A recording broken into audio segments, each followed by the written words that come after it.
Hello and welcome to Out of State DMing. I'm your host, lluksblackheart. My co-hosts aren't available at this moment, but they will join us when they can. Today we'll be continuing our conversation on going over the ins and outs of spells. We're still in the amazing A's. Dun dun dun. We left off with Amazon Analyze Dormir last week, so we're starting with Animal Growth. It's a transmutation, 5th level Druid, 4th level Ranger, 5th level Sorcerer Wizard. Components: Verbal Semantic, casting time 1 standard action, range medium, which is 100 feet plus 10 feet per level, so higher level the farther away you can be. Target up to 1 animal, gargantuan or smaller, per 2 levels, no 2 of which can be more than 30 feet apart. So you are limited on their grouping, but you can target a lot of creatures. And yes, gargantuan is the biggest it can target, and we'll go over why here in a moment. Ooh, I'm burping now. Duration is 1 minute per caster level, and since it's a decent level spell, you're going to be decently high level when you cast it. Saving throw, fortitude negate, spell resistance, yes. Description: a number of animals grow to twice their normal size and 8 times their normal weight. This alteration changes each animal size category to the next largest, from large to huge, for example. That's why gargantuan's the biggest it can fit, because colossal is the biggest size category. Why, hello, nerd. I hope you're having a very non-emotional damage day. Thank you for joining us. The animal gains a +8 size bonus to strength, +4 size bonus to constitution, and thus an extra 2 hit points per hit die, and imposes a -2 penalty to dexterity. The creature's exiting normal with creatures existing natural armor bonus increases by 2.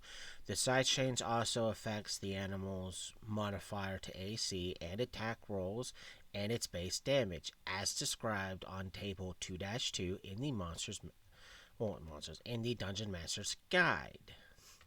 Yes, it means looking stuff up.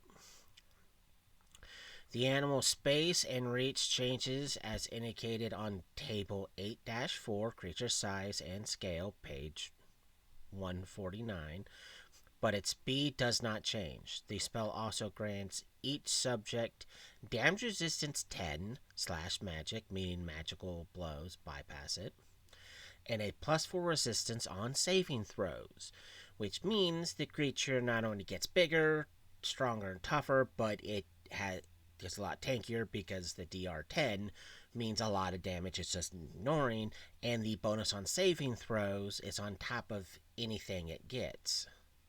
Hi, Chuck. Thank you for joining us. So it's really, really good.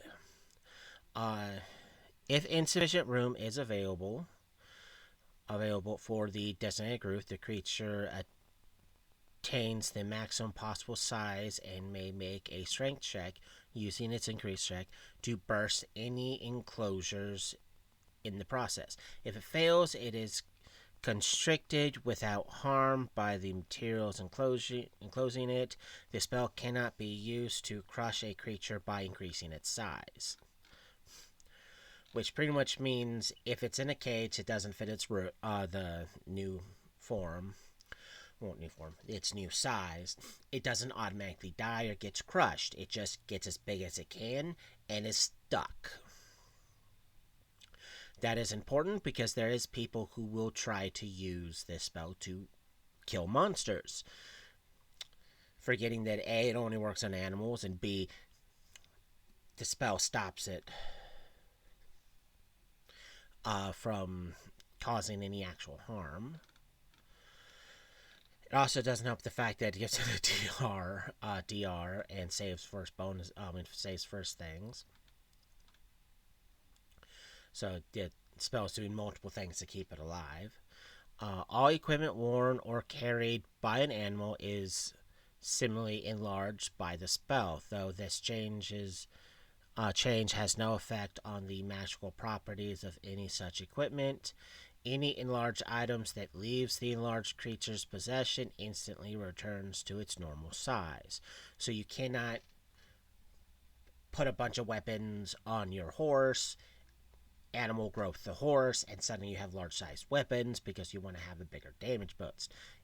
It turns back to normal size because the spell isn't technically working on the item, it's working on the animal. Dun dun dun. This spell gives no means of command or influence over the enlarged animal. That's important because a lot of people think that just because you cast a spell on an animal, it's suddenly going to listen to you. No, the spell doesn't do any command things. It's not a mind affecting spell, it's a physical alteration spell. So you can't control it. Multiple magical effects that increase size do not stack, which means, among other things, that you can't use a second casting of this spell to further increase the size of the animal that's still under the effects of the first casting. So you have to wait till the duration ends or dismiss it to hit at a creature again, because again, like it states, you can't stack it, so you can't turn a small-sized animal to medium and then cast it again to make it large. It doesn't stack. It just stays one category above it and doesn't reset the time. It just, the first time works, the second time auto fails because it's already under the effect. So to somewhat summarize, this is still a very, very effective spell. That's one of the reasons why it's primarily used by rangers and druids, because their animal companions are animal companions. They're animals. So this spell works on them. So if you want your badass wolf to pretty much be the same size and weight class of a dire wolf, well, you can. And if you're high enough level, it's going to last a good long time. There's also several meta magic feats you can use to enhance this spell. The main one being extended, because it doubles the duration, and then there's also, if you have access to persistent spell, you can make it last, instead of a minute per level, it lasts a full 24 hours, meaning you can turn your wolf into a pretty much a horse-sized wolf, and then, because it's big enough to do it, and dire wolves naturally can be used as mounts because they are by certain races, you can technically ride your now huge, horse-sized wolf around because it's going to be that big for 24 hours. Other such metamagic feats, such as Empowered, technically works because Empower takes the effects of the spell and increases it. So technically, if the DM's willing to slightly bend it, does its first wordings,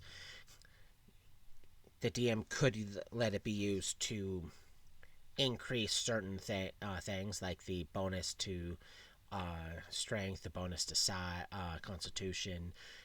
He could let it slide and let it affect that, but it also means the penalty to dexterity also gets amplified. That's what that's amplifying the effect, the numbers. Maximize has no effect on it because there's nothing to maximize. So it's mainly extend and persistent that will make this spell even more better because it lasts longer. But you generally don't need to do anything with it because, again, +8 to strength, +4 to con, gives it a DR and additional bonus +4 to saving throws. It makes your animal a beast. A tanky beast. But if you have any questions relating this spell, Animal Growth, please leave a comment. The next spell is Animal Messenger. It's an enchantment, compulsion, mind affecting effect. Level 2 Bard, 2 Druid, 1 Ranger. Components: verbal, semantic, material. Casting time standard. Range close, which is 25 plus 5 feet per 2 levels. Target: one tiny animal, which means it has to be tiny. A rat, a squirrel, a tiny songbird, a rabbit. Not a hare. Hares are actually small-sized creatures. A rabbit fits in there. Duration: 1 day per level. Saving throw: none. See text. Spell resistance: yes. Description: you compel a tiny animal to go to a spot you designate. The most common use for this spell is to get an animal to carry a message to your allies.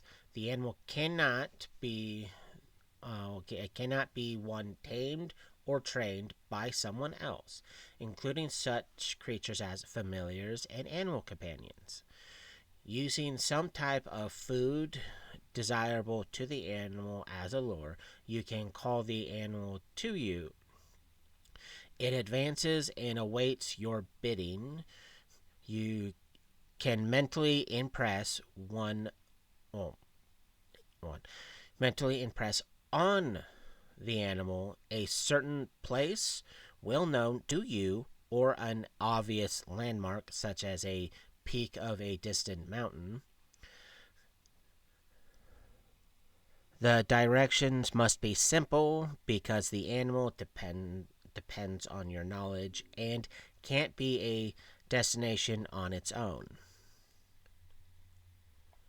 Or can't find a destination on its own. You can attach some small item or note to the messenger. The animal then goes to the designated location and waits there until the duration of the spell expires, whereupon it resumes its normal activities. Pretty much meaning it's just going to stay there until the spell ends, and then it's just going to saw it off. During this period of waiting, the messenger allows others to approach it and remove any scroll or token it carries, unless the intended recipient of the message is expecting a message in the form of a bird or small animal. The carrier may be ignored.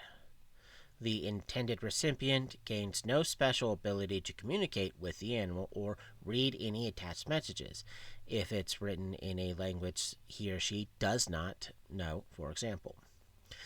Pretty much means the animal itself isn't actually going to tell you anything. It's not going to tell the person anything. It's just going to have the message, wait at the location. Anyone can show up to go, hey, there's a message there. What is it? And when it says, unless someone's expecting an animal to deliver a message, they can ignore it. A lot of people, unless they know someone's trying to give them a message, doesn't really care. Because one, they have to notice the animal, and two, they have to care to go to it. Even though if you're out in the wilderness and you see a squirrel with a little note attached to it, it kind of makes you either go, okay, that's a trap, or someone's trying to tell us something. The material components of the spell is a morsel of food the animal likes. So pretty much tree nuts for a squirrel, carrot for a rabbit, seeds for a bird. So pretty much whatever you have available to get that certain animal. Is it a good spell? Technically, yes, it is. But it's one of the spells that people misinterpret because they think that they're going to cast it, an animal's just going to magically appear wherever they're at, and then the other's going to say, hey, go to this person here, tell them this, go, and it's going to go do this, that. When it's actually, no, you have to be in an environment that has the appropriate creature you're trying to get attention of. So, for instance, if you want a squirrel, but you're in a desert, good luck finding a squirrel. If you're out in the ocean and you want a rabbit, well, there's no rabbits in the middle of the ocean. Then there's the fact that you have to give a note or pretty much have something small on the animal for it to actually deliver. Because it can't speak, it can't communicate. There is no, this is what the person wants. No. And it's not designated for any specific person. It just happens to anyone there will see it and either ignore it or take the message. So you kind of have to be a wee bit weary of where you're sending it. And it's not to a person, it's to a location. A lot of people mix that up. They assume that it's going to go to a specific person and do that specific thing, when in actuality, it's a location thing. But it's still a decent spell. It's just the parameters are the creature could get eaten, or the animal could get eaten along its way. It could fail to make it there with any symptom of time, and someone else could get the message. But you take hopes and dreams on this tiny little animal. That being said, if you have any questions about the spell Animal Messenger, please leave a message. The next spell, Animal Shapes, Transmutation. Level 7 animal, meaning animal domain, 8th level druid spell. Components, verbal, somatic, divine focus. Casting time, 1 standard action. Range, close. I'm going to stop doing the math on the close things. If you, I'll recover ranges on a later episode. Targets, up to 1 willing creature per level, all within 30 feet of each other's, so they have to be close. Duration, 1 hour per level. Saving throw, none. Spell resistance, yes. Harmless. Description, as polymorph, except you polymorph up to 1 willing creature per caster level into an animal of your choosing. This spell has no effect on unwilling creatures. All creatures must take the same type of animal form. For example, you can't turn one subject into a hawk and another one into a direwolf. Recipients remain in the animal form until the spell expires or until you dismiss it for all recipients, meaning either everyone's affected by it or no one's affected by it. So you have to dismiss it for everyone in order to have one person no longer affected by it. In addition, an individual subject may choose to resume its normal form as a full round action. Doing so ends the spell for that subject alone, meaning if a person doesn't want to be that animal anymore, they have to spend a full round action to stop the effect.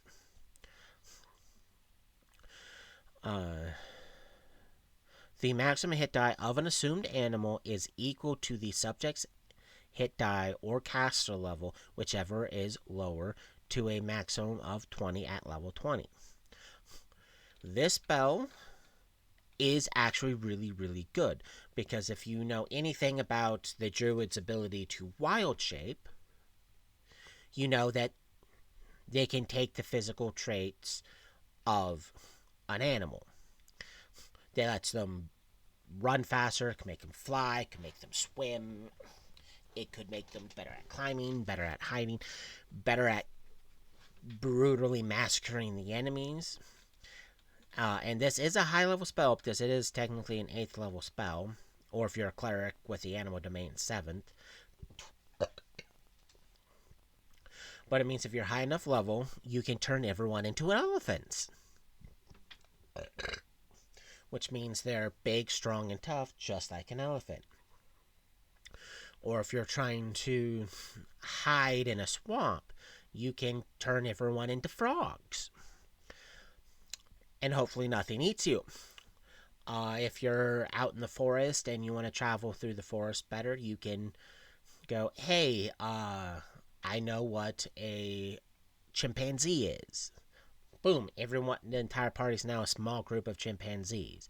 If you want to run through the plains, everyone's horses. If you want to score through the skies, everyone's a bird.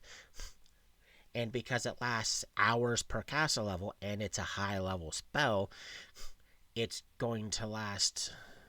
Does it cast 8th level spells? You're looking at least maybe a 17th or 18th level character. So that you're looking at 17, 18 hours of animal shenanigans, which is a very long time.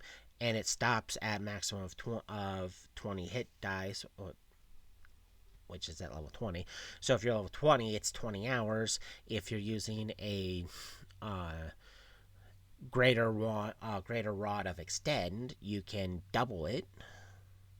So right there, it's 40 hours, which can greatly decrease travel time, make the party harder to track and do stuff with, because if something's trying to find you, they're looking for, well, you, not a flock of birds.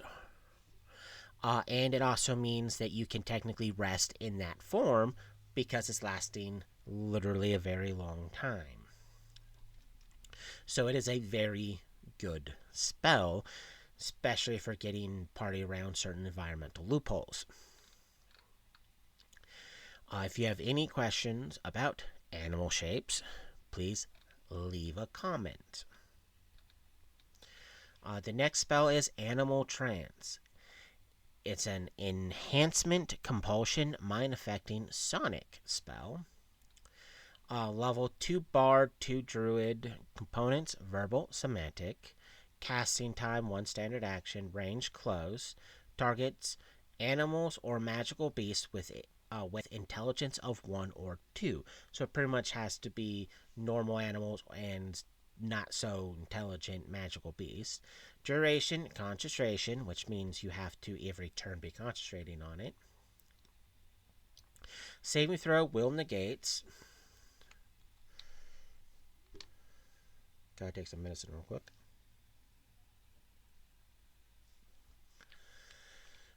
Spell resistance, yes.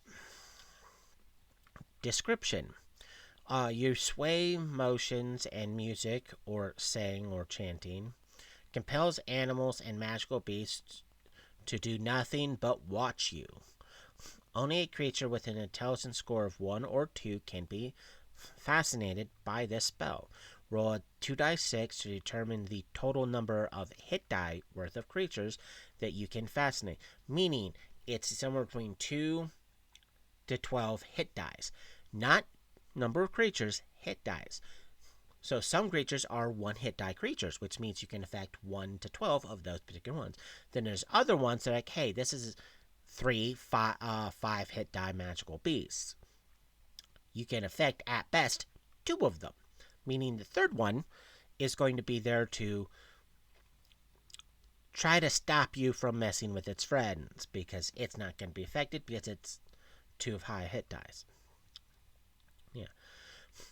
The closest targets are selected first until no more targets within range can be affected. For example, if Vadia affects 7 hit dice worth of animals and there are several 2 hit die wolves within close range, only 3 closest wolves are affected.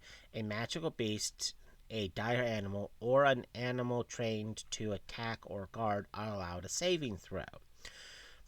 An animal not trained to attack or guard is not.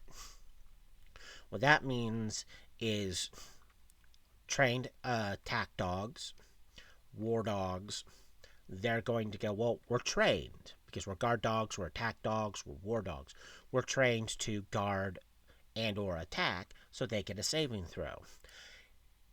A wolf isn't trained to attack or guard because it's not a trained animal. Therefore, it doesn't get the saving throw. A dire animal, such as a dire wolf, a dire bear, will go, I get a saving throw. Any magical beast gets a saving throw. So there are animals that have a chance to resist the spell, while there's a bundle of things that just don't get to resist the spell. It's also one of those spells that's not. I don't see it used very often because once people actually read and it's not just an instant effect that affects everything, they kind of just throw it away because they don't like restrictions. But if you have any questions or comments about Animal Trance, please leave a comment. The next spell is Animate Dead. Necromancy Evil. Ooh. Level 3 Cleric. Death Domain. 4th level Sorcerer. Wizard. Components: verbal, somatic, and material. My brain stopped working for a moment. Casting time: 1 standard action. Range: touch. Target 1 or more corpses touched. Duration: instantaneous. Saving throw: none. Spell resistance: none. Description, and there's a hefty description here. This spell turns the bones or bodies of dead creatures into undead skeletons or zombies that follow your spoken commands. The undead can follow you, or they can remain in an area and attack any creatures or just specific kind of creatures entering the place. They remain animated until they are destroyed. A destroyed skeleton or zombie can't be reanimated. Regardless of the type of undead you create with this spell, you can't create more hit dice of undead than twice your caster level with a single casting of Animate Undead. The Desecrate spell doubles this limit. See page 218. Ooh, Desecrate. The undead you create remain under your control indefinitely. No matter how many times you use this spell, however, you can control only 4 hit dice worth of undead creatures per caster level if you exceed this number. All newly created creatures fall under your control, and any excess undead from previous castings become uncontrolled if you choose which creatures are released. Or if you can choose which creatures are released. So new ones are always under your control. Old ones, you get to not control them, but you get to nitpick them.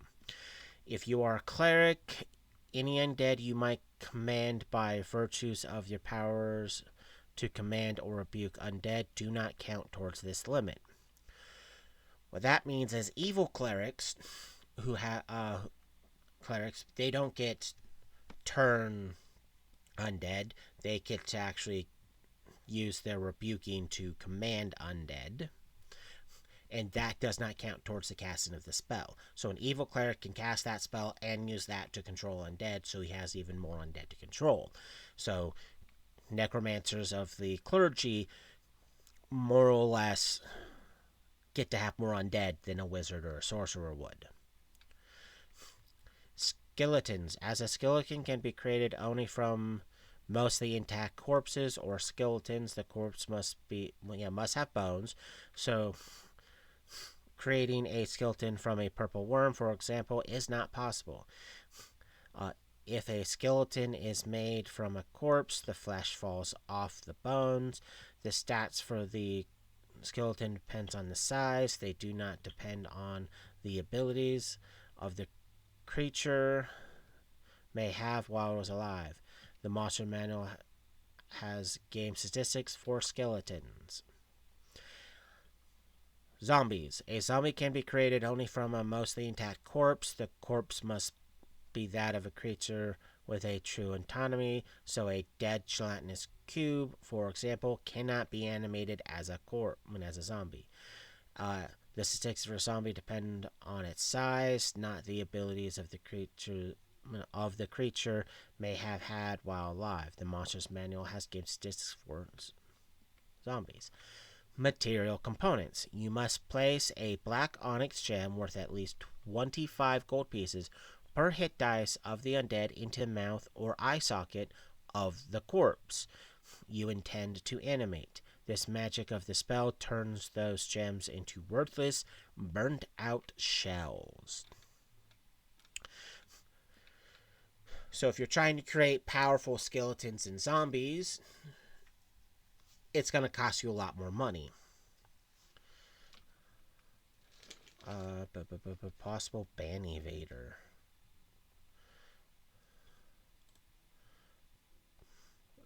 And ban, because I don't deal with ban invaders.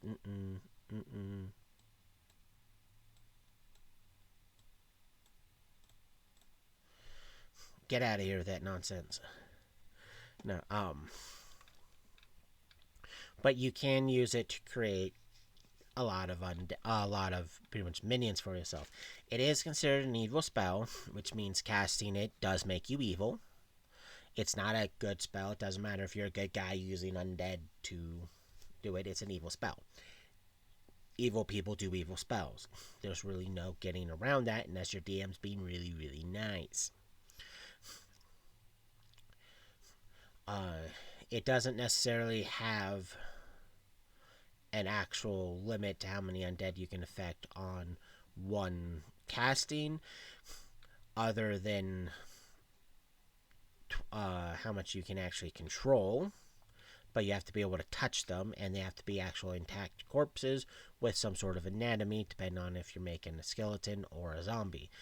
And like I said, if it's a zombie, it has to actually have some sort of anatomy. So it should not, pretty much any sort of ooze or elemental goes out the window, because it doesn't have an actual discernible anatomy. And if it's a skeleton, it actually has to have a skeleton. So things that don't have skeletons, like worms, like ooze, can't be made into skeletons. Same thing with oozes and elementals. They don't have bones.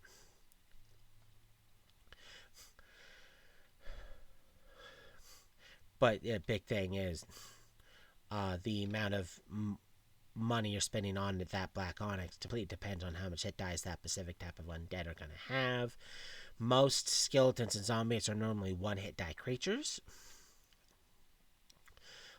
So you're not really going to have to be spending a crap unless you manage to find the remains of a creature that can be turned into a more powerful type of zombie or skeleton. When we eventually get into the monster's manual and we get to skeletons / zombies, I can rehash there. If you have any questions or comments about Animate Dead, please leave a comment.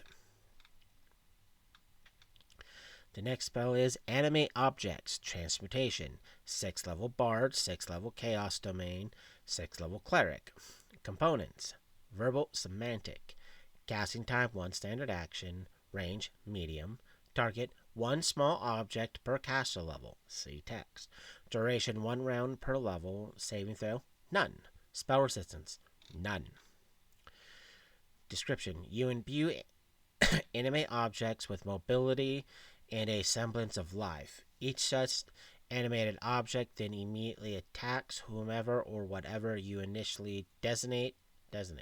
An animate object can be of any non-magical material: wood, metal, stone, fabric, leather, ceramic, glass, or the like. You may animate one small or smaller object, such as a chair, or an equivalent number of larger objects per caster level of a medium one, such as a coat rack, counts as 2 small creatures or smaller objects. If a large object, such as a table, as 4, a huge object as 8, a gargantuan object as 16, and a colossal object as 32. You can change the designated target or targets as a move action if you decide. If you directing an active spell, as if you're directing an active spell, which pretty much means you can have, based on your caster level, you can have a bunch of silverware get up and start trying to stab people. If you're high enough level, you can have a chair pop up and start fighting too. Then a coat hanger or a table. There's like, who's gonna really want to fight a table? They'll think it's a mimic most likely at that point. You can technically have a chest animate and also attack, mess with people, make them think there's mimics when there's not. And if you get high enough level, you can start affect bigger things like a coach or a wagon, which would be hilarious, seeing a wagon just roll down going after someone. So it is quite funny. The Monsters Manual has game statistics for animated objects. So those are the examples of the objects that would normally be used, can be found in the Monsters Manual. Ooh. Uh, the, the spell cannot animate objects carried or worn by a creature. So if someone's currently in possession of it, doesn't work. Animate objects can be made permanent with a permanency spell, so you could make it permanent. Reason why that's good: if you're high enough level, you can technically cast animate objects on a wagon and then hit it with the permanency. Now you have a mobile wagon that can just move on its own. People go, oh my god, what's happening? Is there ghosts pulling it? You can add that there. Or you can, because permanency does cost XP to cast, you can have a bunch of random objects in your house permanently animated. So if there's an intruder inside, they're not going to think about hide from the furniture, as then furniture starts coming to life to kill them. So you can keep certain areas super safe, because try to get through the door that's animated. It's just gonna stay shut. You open it, it shuts itself. You go to pick it, it slams into you, breaking your pick locks, messing you up, and then reshutting. You can really, really have fun messing with people that way. If you have any questions or comments about animate objects, please leave a comment. The next spell, animate plants. Transportation. Level 7 Bard, 7 Plant Domain. Components, verbal. Casting time, 1 standard action. Range. If it's Astro Chuck, if it is not related to D&D, I cannot help you with it. You're going to have to wait. If it's not D&D related, you're going to have to wait till after the podcast. If it's D&D created, ask away. I will give you a moment to ask any D&D related questions.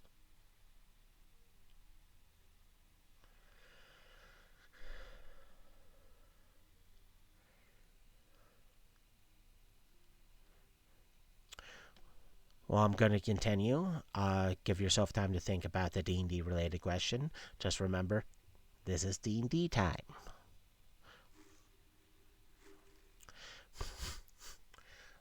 Target 1 large plant per 3 castle levels, or all plants within a range. See text.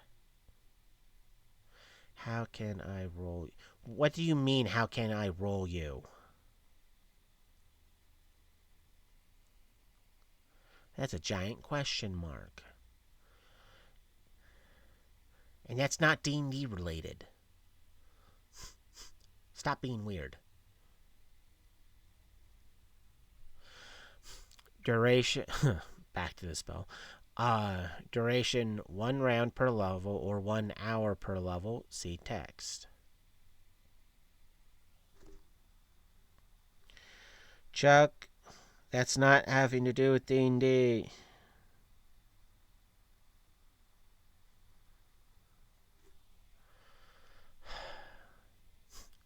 This is fantasy time, not real life time.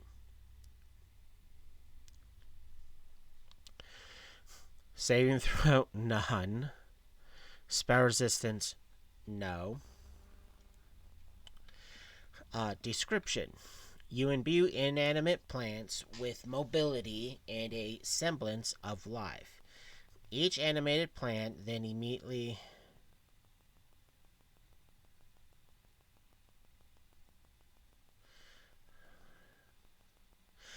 Do you mean, how can you play D&D with me?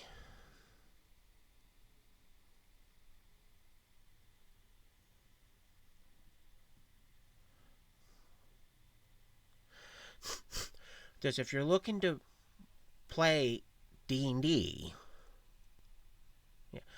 I will...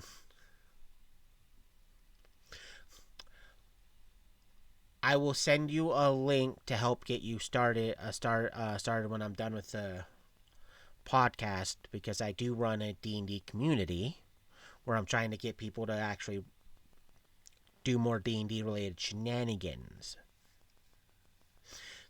You can explore that, and if I have any openings in anything, you'll be able to directly see, or I can direct you to those. But I do have a Discord community I am using to run that. Being confusing with your answers.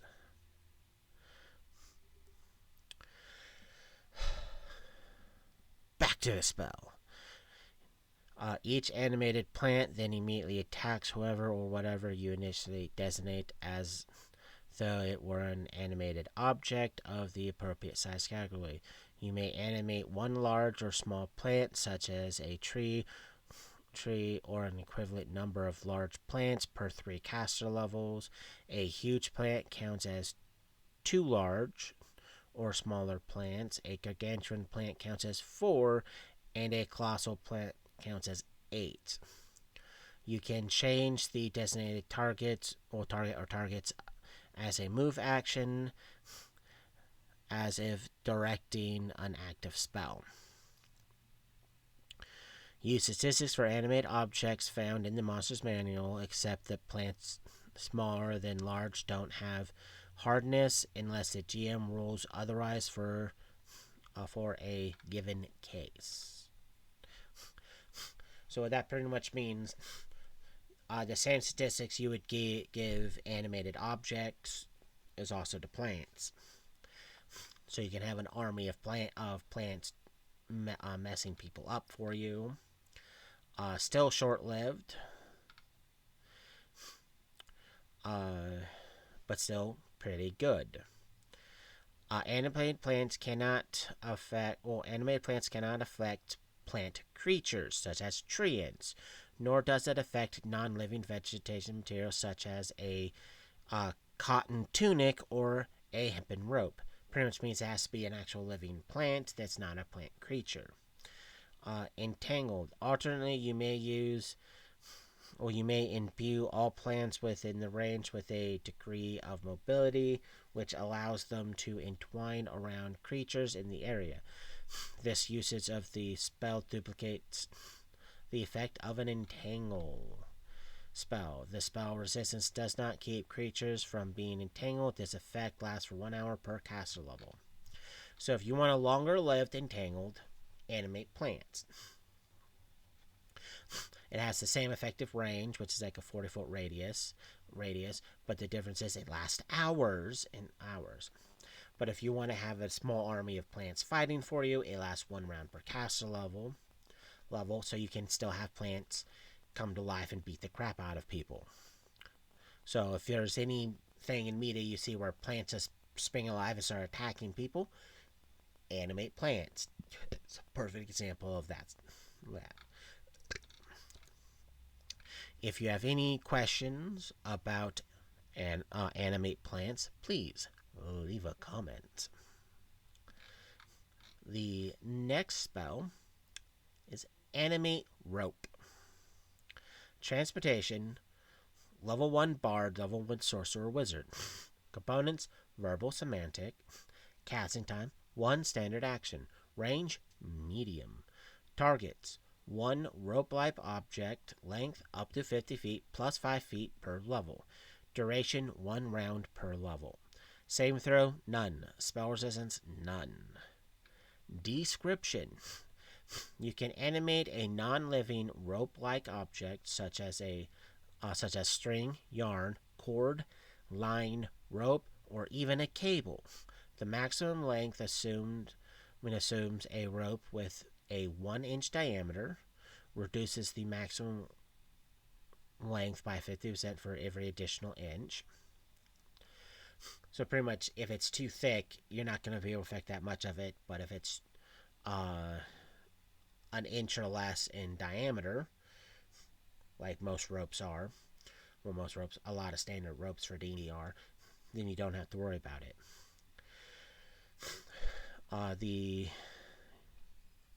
Maximum boom, bang for an additional inch of thickness, and increase it if it's by 50% for each reduction of rope's diameter by half. So pretty much, if it's thinner than an inch,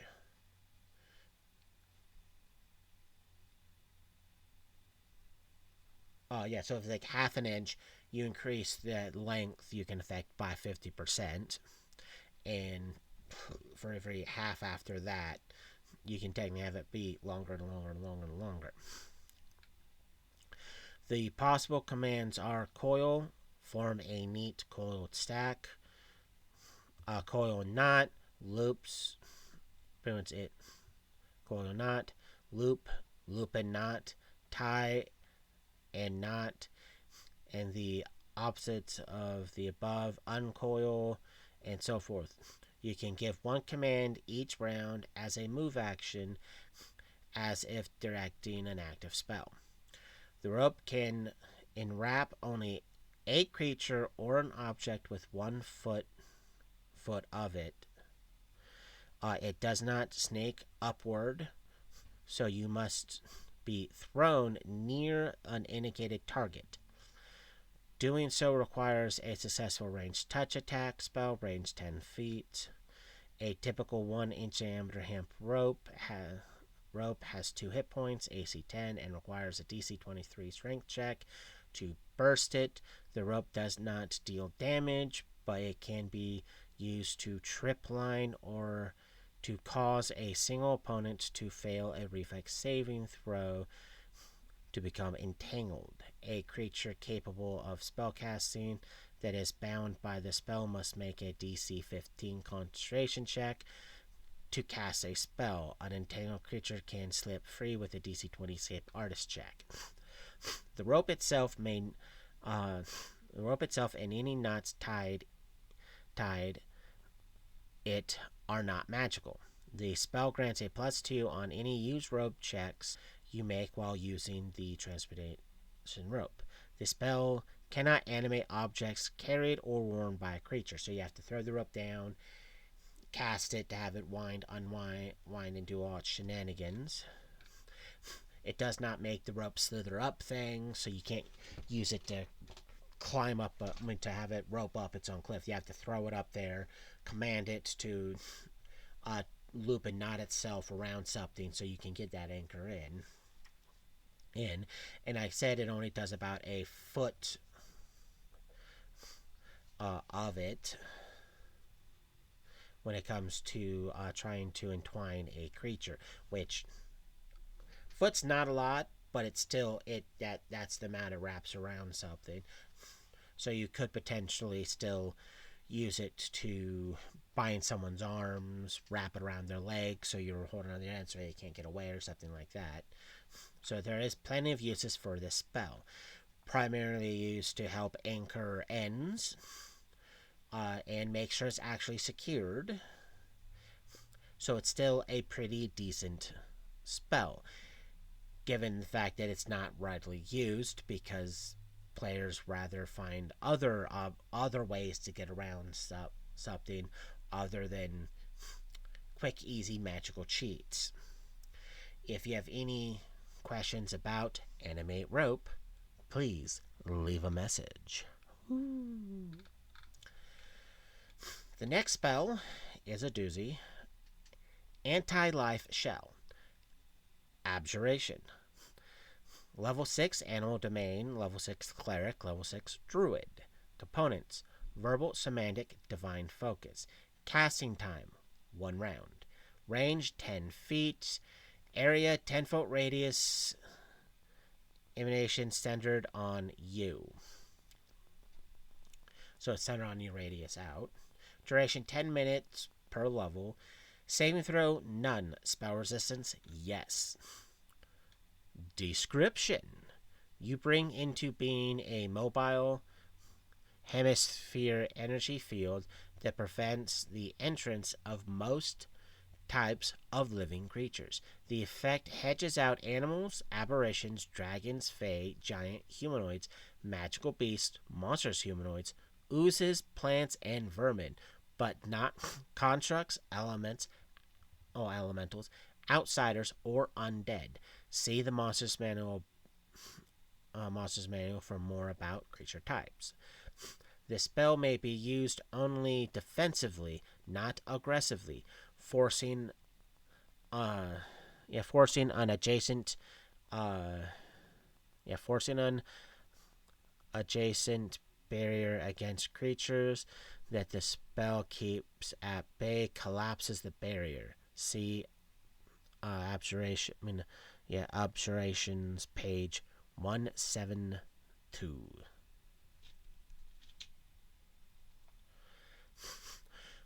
So pretty much while it's active, creatures can't enter it, and technically, if they're adjacent to you, they can get nudged out. But it means you cannot move towards them to try to force them to go a certain direction. So you can't force people out a door, force them off a ledge. You kind of just go, you can't come towards me, and if I go towards you, the spell wears off. But I'm still going to stand here and watch you not pass. It's a you shall not pass spell, not a I'm going to run into you spell. Which still makes it a pretty decent spell because it's, hey, you guys can't come towards me. You can't get around me. TM may be iffy about you nudging things with it, depending on if it's intentional or unintentional, or if you're actually aware the creature's there or not. But it's still a social distance spell. If you have any questions about Anti-Life Shell, please leave a comment. The next spell is a doozy. It's Anti-Magic Field. Abjuration, level 8 Cleric, 6 Magic Domain, 6 Protection Domain, 6 level Sorcerer Wizard spell. So it's a decent level spell. Components: Verbal Semantic Material / Divine Focus. Casting time 1 standard action. Range 10 feet. Area 10-foot radius. Emulation centered on you, which means everything within 10 feet of you. Duration 10 minutes per level. Saving throw none. Spell resistance see text. This is probably one of the biggest FU spells to a lot of things, including party members. The description will say more. An invisible barrier surrounds you and moves with you. The space within this barrier is impervious to most magical effects, including spell-like abilities, and supernatural abilities. Likewise, it prevents the function of any magical items or spells within its confines. An anti-magic field suppresses any spell or magical effect used within, brought into, or cast into the area, but does not dispel it. A hasted creature, for example, is not hasted while inside the field, but the spell resumes function when the creature leaves the field. Time spent inside the anti-magic field counts against the suppressed spell's duration. Summon creatures of any type and incorporeal undead wink out if they enter an anti-magic field. They reappear in the same spot once the field goes away. Time spent winked out counts normally against the duration of the concentration that is maintaining the creature. If you cast anti-magic field in an area occupied by a summoned creature that has spell resistance, you must make a caster level check against the creature's spell resistance to make it wink out. The effects of instantaneous conjurations, such as create water, are not affected by an anti-magic field because the conjuration itself is no longer in effect, only its result. A normal creature, a non-encountered griffin rather than a conjured one, for instance, can enter the area as it can normal missiles. Furthermore, while a magical sword does not function magically within the area, it is still a sword. and Masterwork 1 at that. The spell has no effect on golems and other constructs that are imbued with magic during their creation process and are therefore self supporting, unless they have been summoned, in which case they are treated like other summoned creatures. Elementals, corporeal undead, and outsiders are likewise unaffected unless summoned. The creature's spell like abilities and supernatural abilities, however, may be temporarily nullified by the field. Dispel magic does not remove the field. Two or more anti-magic fields sharing any of the same space has no effect on each other. Certain spells, such as Wall of Force, Prismatic Sphere, and Prismatic Wall, remain unaffected by anti-magic field. See the indicated spell description. Artifacts and deities are unaffected by mortal magic, such as this. See Dungeons Magic Guide for more about artifacts. Should a creature be larger than the area enclosed by the barrier, any part of it that lies outside the barrier is unaffected by the field. Which pretty much means something. Summoned creatures and incorporeal creatures like ghosts are kind of not there. Physical things can still get through it. It's just any magical buffs that may be in effect don't work because it stops that. And it can be considered a big FU because if you cast it and then you run next to a lich, a lot of the lich's magical stuff goes away because it's like, wow, I just have to slap you and hope the god slapping you works because all this magical stuff I have no longer works. But it also means that any of the magical effects letting party members defeat the lich easier go away because it's inside the anti-magic field, or because you cast it on yourself and you're standing next to your allies, they don't get access to any of their magical stuff because it's being nullified because of the field. So it affects everyone and everyone, including you. You are not immune to the spell. It just means while the spell is active, which 10 ends per caster level, and you needing to be decent level to cast it, it's going to be active maybe for a couple hours before it naturally runs out its duration or you dispel it. But it pretty much means you don't care about magical shenanigans for effect of the spell.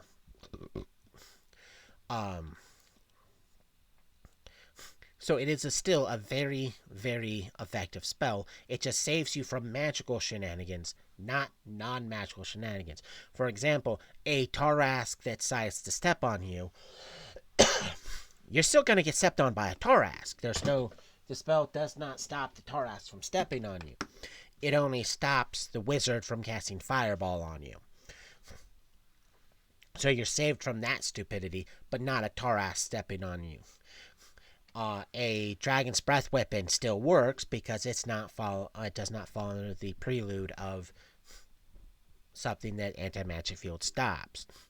A person charging you with a lance on a horse, that lance is still going to run you through. You're just stopping any magical effects with it.